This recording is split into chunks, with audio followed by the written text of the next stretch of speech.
Nu știu părinte. Asta e lor. Creația lor. Vreau că mă frici. Bă, de ce nu vii la povestea aia afară?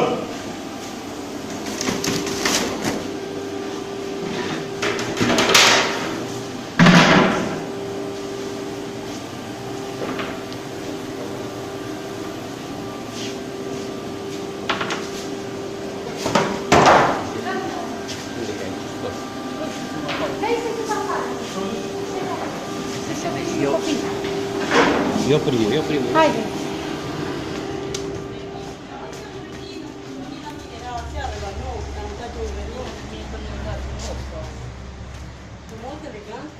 Zâmbește, Blondo.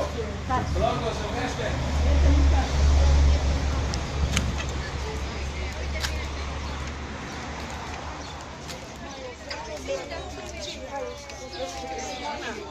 Uite covriții voștri. Da?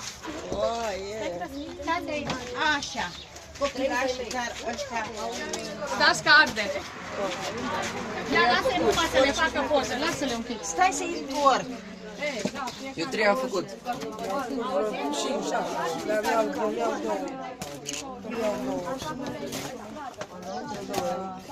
Doamna Ioanici.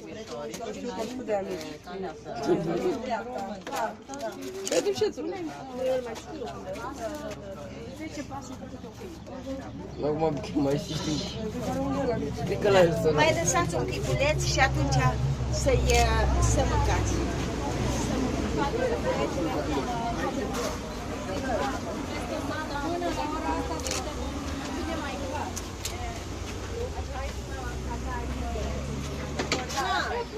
Spune-i lui Sandra să vină să ajute. Haideți copii, fiecare câte o mâine și ceea ce copii știe că și-a făcut. Dar ați pus și sare pe ei? Da. Hai. Luați-vă fiecare copil în mână și hai să facem și o poză așa. Mărica, e tinerit? Ce? Vă luați. Poliția e cu noi. Și pâine vă dă Simona.